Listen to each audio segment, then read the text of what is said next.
she shouted. I make the rules in this relationship, don't forget that. I said, thanks for clarifying. When the police read her the actual rules written in law, she didn't argue back anymore. I, 29 male, finally understood where I stood in my relationship last Tuesday. After 3 years with Veronica, 31, she made it crystal clear during what should have been a normal disagreement about weekend plans. We were in the kitchen. I'd mentioned wanting to visit my brother for his birthday that Saturday. She was stirring pasta sauce, and without even turning around, she said, no, we're going to my friend's engagement party. Babe, I already told him I'd be there. Can't we do both? Hit the party for a couple hours then. The spoon clattered against the pot. She spun around, sauce splashing onto the stovetop. Are you seriously questioning me right now? I'm not questioning anything. I'm trying to find a compromise. That's when she walked up to me, index finger jabbing toward my chest. Listen carefully, because I'm only saying this once. I make the rules in this relationship. Don't forget that. When I say we're doing something, that's what we're doing. Period. I just stared at her. 3 years, and she'd never been this blunt about it. Sure, she'd always been assertive. I'd made excuses. She's passionate. She knows what she wants. She's a strong woman. But hearing it spelled out like that? Thanks for clarifying, I said, and walked out of the kitchen. She called after me, something about dinner being ready in 10 minutes and I better be back at the table. I kept walking. Grabbed my keys, my wallet, my phone, got in my car and drove to my buddy Derek's place. Derek took one look at my face and handed me a beer. Didn't even ask what happened at first. That's why we've been friends since college.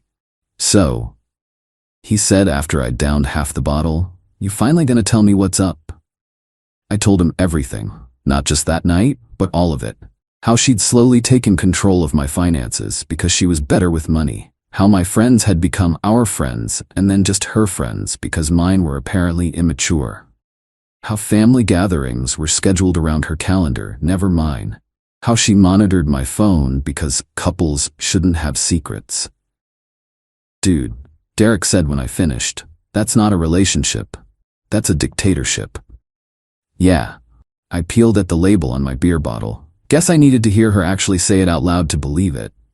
My phone had been blowing up the whole time. 23 texts, 9 calls. The text started angry, shifted to concerned, then back to furious. The last one, if you're not home in 30 minutes, I'm changing the locks. Here's the thing. It was my apartment. I'd been renting it for 2 years before she moved in. Her name wasn't on the lease. But somehow, in her mind, she had the authority to change my locks. You going back? Derek asked. Eventually, but not tonight.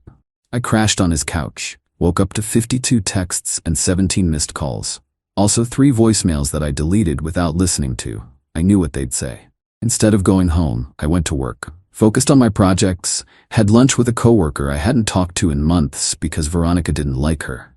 Felt like a human being for the first time in ages. After work, I drove to my apartment. Her car was in the visitor spot.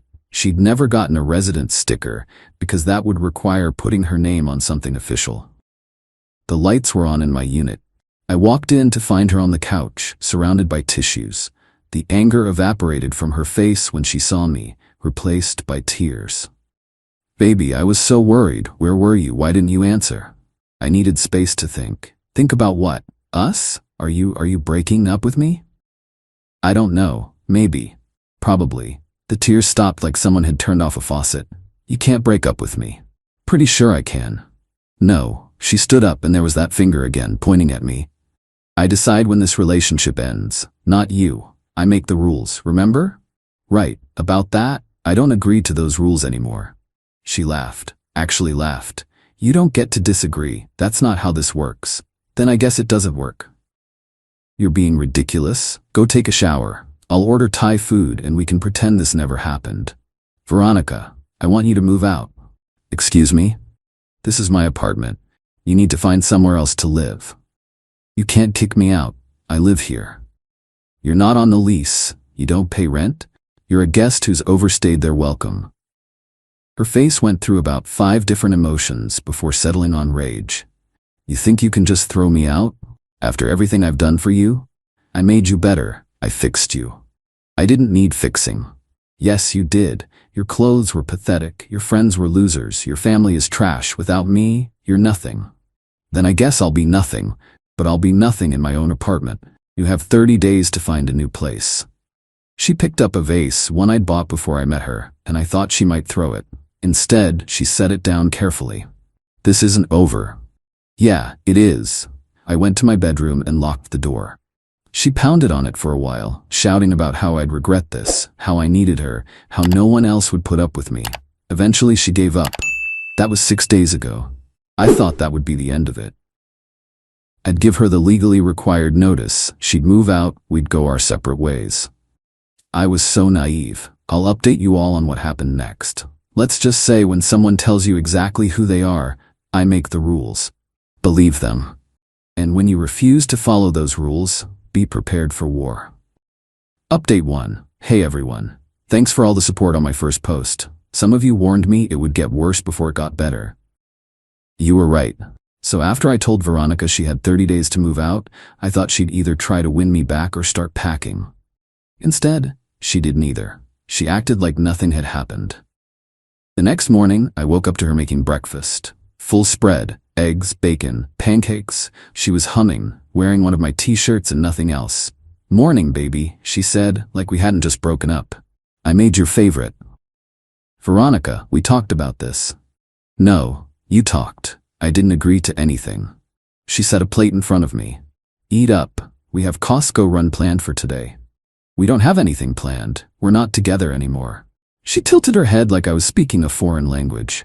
Don't be silly. Couples fight. Now eat your breakfast before it gets cold. I didn't eat. I grabbed a granola bar and left for work. When I came home that night, she'd rearranged the entire living room. My living room. Moved the couch, the TV, everything. There were new throw pillows I'd never seen before. What did you do? I feng shuied the space. It had terrible energy flow. No wonder you've been so negative lately.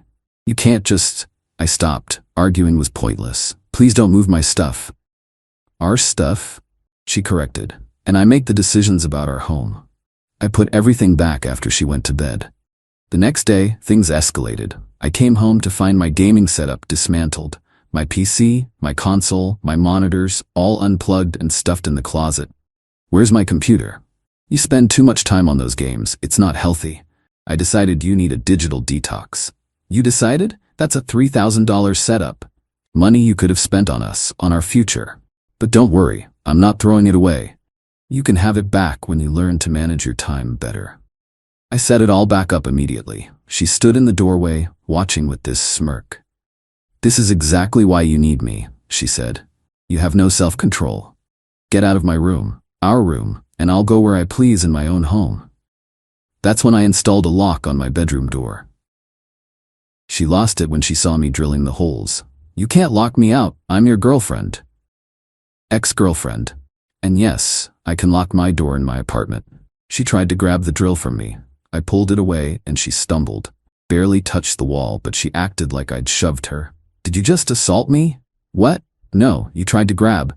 You pushed me. I could call the police. Please do. I'll show them the lease with only my name on it and ask them to remove you. She backed off, but I could see the wheels turning. Day 3 is when it got really bad. I woke up at 3 a.m. to banging. She was in the living room with a hammer, hanging pictures, photos of us from trips, family events, everything. What are you doing? It's 3 in the morning. I couldn't sleep. Thought I'd make this place feel more like home. The neighbors will complain. Let them. I don't care what anyone thinks. I make the decisions here. Sure enough, building management called the next day about noise complaints. I explained the situation. They reminded me that as the leaseholder, I was responsible for any guest's behavior. That evening, I found her in my home office, on my laptop. What are you doing? Updating your resume. It's terrible. No wonder you're stuck in that dead-end job. That's my work laptop. You can't. She'd already sent emails. To my boss. To my boss. Saying I was looking for new opportunities and wanted to transition out of my role. I spent the next morning doing damage control. Told my boss my ex had gotten into my laptop that I wasn't leaving. He was understanding but warned me to keep personal drama out of the office. When I confronted Veronica, she shrugged. You need a better job. I was helping. You could have gotten me fired. Don't be dramatic. I know what's best for you. That's when I served her with a formal eviction notice. Had it notarized and everything. She laughed when I handed it to her. This is cute. You think a piece of paper means anything? It means you have 30 days to leave, or I'll have you removed. I'd like to see you try. That night, she cooked dinner again. Made my favorite, ribeye steak just how I like it. Opened a bottle of wine. Lit candles. Wore that dress I'd bought her for her birthday. Can we please just talk? She said, like adults. Against my better judgment, I sat down. Maybe we could end this civilly. I know I come on strong sometimes, she started, but it's only because I love you. I see your potential. I know what you could be with the right guidance. I don't need guidance. I need a partner, not a life coach. But you do need guidance. Look at your life before me. You were stagnant. Same job, same friends, same routine. I pushed you to be better. You pushed me to be what you wanted. She reached across the table for my hand. I pulled it back. Don't you love me? She asked. I did. But love isn't about control. It's not control, it's structure, leadership. Every relationship needs a leader, and I'm better suited for it. Why? Because I know what I want. You're wishy-washy. You let people walk all over you. Like you've been doing? Her face hardened. I've never walked over you, I've elevated you. There's a difference. I want you out, Veronica. And I want $1 million and a beach house. We don't always get what we want. This isn't a negotiation. Everything's a negotiation, and I don't lose. She stood up, started clearing the dishes. Then, out of nowhere, she threw a plate against the wall. It shattered, sending pieces everywhere. Oops, she said, deadpan. Guess you'll need new dishes. Good thing I know where to get some nice ones. I spent an hour cleaning up the mess while she sat on the couch, scrolling through her phone. Every time I passed, she'd make some comment. Missed a spot? You should vacuum again. Maybe if you cleaned regularly, this wouldn't be so hard. The next day, I came home to find my door lock had been tampered with. Scratches all around the keyhole. It still worked, but barely. Did you try to break into my room? I don't know what you're talking about, she said, not looking up from her laptop. Maybe you did it and forgot. You've been so stressed lately. That's when I installed a camera in my room. Didn't tell her about it. 2 nights later, I caught her on video trying to pick the lock at 2 a.m. with what looked like a bobby pin. When I confronted her with the footage, she didn't even deny it. I needed to get my earrings. You locked them in there. You don't have earrings in my room. Yes, I do. You just didn't notice them. Veronica, this is breaking and entering. You can't break into your own home. It's not your home. Says who? I've lived here for 2 years. I get mail here. Common law says, we're not common law married. Prove it. That's when I realized this wasn't going to end peacefully. She genuinely believed she owned not just the apartment, but me. In her mind, her rules superseded any actual laws or social norms. But here's what she didn't count on. I'd been documenting everything. Every text where she claimed ownership of my property. Every incident of her moving my things. The attempted break-in. The thrown plate. The emails to my boss. I thought I had enough to get a restraining order if needed. Thought I was prepared. I wasn't prepared for what happened 2 days ago. I'll post the final update soon. Let's just say when someone who thinks they make all the rules meets the people who actually enforce them, reality hits different. Final update. This is it, everyone. The conclusion to this insane chapter of my life. After catching Veronica trying to break into my room, I knew I needed backup. Called my brother Ethan and asked if he could crash at my place for a few days. He drove down the next morning. Veronica was not happy when he showed up with his overnight bag. Who's this? My brother. He's staying for a bit. I wasn't consulted about house guests. You don't need to be consulted. My apartment, my guest. She turned to Ethan. You can't stay here. We don't have room. Ethan just laughed. Nice to see you too, Veronica. Having him there helped. She couldn't pull her 3 a.m. stunts with a witness around. But it also made her escalate in other ways. She started calling my workplace. Not just emails now, actual phone calls. Told the receptionist she was my wife and there was a family emergency. When I didn't respond fast enough, she called back claiming I was having a mental health crisis and shouldn't be at work. HR pulled me aside. Is everything okay at home? I explained the situation. They documented everything and banned her number from the company phone system. But the damage was done. Everyone now knew my personal drama. That night, she was furious about being blocked. How dare they restrict me from contacting my boyfriend? Ex-boyfriend. And you were harassing my workplace. I was concerned about you. You're clearly having a breakdown. Look at you, pushing away the one person who actually cares about you. Ethan stepped in. He's not having a breakdown. He's setting boundaries. She whirled on him. This doesn't concern you. You're poisoning him against me. No, I said. You did that all by yourself when you declared yourself the supreme ruler of my life. I never said supreme ruler. I said I make the rules because someone has to, and you're clearly not capable. Get out, Veronica. Make me. And that's when she made her biggest mistake. She grabbed a kitchen knife. Not threatening anyone with it, just holding it while she ranted about how I'd regret this, how I was nothing without her, how she'd given me the best years of her life. Ethan quietly called 911. You think you can just throw away 3 years? She was saying, waving the knife for emphasis. I've invested too much in you to let you go now. I decide when this ends. Me. The police arrived within minutes. 2 officers, 1 male, 1 female. They knocked, identified themselves. I let them in while Veronica stood there, still holding the knife, looking confused. Ma'am, I need you to put the knife down, the female officer said calmly. Why, it's my knife, from my kitchen. Ma'am, please put it down. She set it on the counter. This is ridiculous. He's trying to throw me out of my own home. I showed the officers my lease, explained the situation, showed them the eviction notice I'd served. She's not a tenant, I said. She's a guest who won't leave. I'm not a guest, Veronica shouted. I live here. I make the rules here. The male officer raised an eyebrow. Ma'am, are you on the lease? No, but do you receive mail here? Yes. That makes it my legal residence. That might establish residency, but not ownership. This gentleman has asked you to leave his property. He can't do that. I decide when I leave. The female officer stepped forward. Ma'am, that's not how the law works. If you're not on the lease and the leaseholder wants you gone, you need to leave. I don't care about your laws. I make the rules in this relationship. Both officers exchanged glances. Ma'am, the male officer said slowly, the actual rules, the ones written in law, say you need to respect the eviction notice. You can't just decide you're exempt from legal statutes. Yes, I can. He's nothing without me. I control everything here. That's when she made her second biggest mistake. She shoved past the female officer, trying to get to me. You're going to regret this. The officer caught her arm. Ma'am, do not put your hands on me. Veronica yanked away. Don't touch me. I'll sue you. I'll sue everyone. She swung at the officer. Didn't connect, but the attempt was enough. They arrested her right there in my living room. As they cuffed her, she kept screaming about her rights, her rules, how they didn't understand the dynamic. I make the decisions here. Tell them, she yelled at me. Tell them how it works. It doesn't work, I said. That's why we're here. As they let her out, she was still ranting. This is temporary. I'll be back. You can't function without me.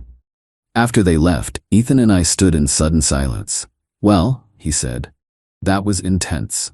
I found out later she was charged with assault on a police officer, resisting arrest, and criminal threatening, the knife incident. She spent the night in jail. Called me the next morning. I don't know how she managed that, demanding I bail her out.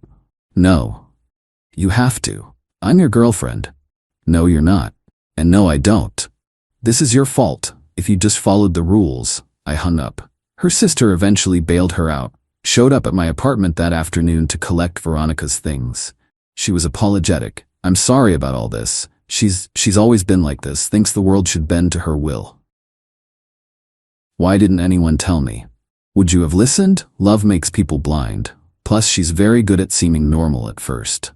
We packed up Veronica's belongings. Clothes, toiletries, the throw pillows she'd bought. Her sister paused at the photos she'd hung during her 3 a.m. redecorating spree. Keep them or toss them. Toss them. As we loaded her car, she said, You know this isn't over, right? She doesn't give up easily. She was right. Veronica tried contacting me through friends, family, fake social media accounts. But there was a restraining order now, part of her bail conditions. Each contact was a violation. 2 weeks later, she showed up at my workplace despite the order. Security called the police. She violated her bail and went back to jail. At her hearing, she represented herself, told the judge that the restraining order was invalid because I couldn't make decisions without her approval. Said she had relationship authority that superseded legal authority. The judge was not impressed. She got 6 months for the assault and violations. Her sister told me she's been calling from jail, still insisting she makes the rules, and this is all a misunderstanding. It's been a month now. I changed my locks, properly this time, got a new phone number, and started therapy. Turns out, letting someone control your life for 3 years leaves some damage. But I'm free. I can see my friends without permission, visit my family without negotiation, play video games without someone hiding my equipment, make my own decisions about my own life. Last week, Derek asked how I was doing.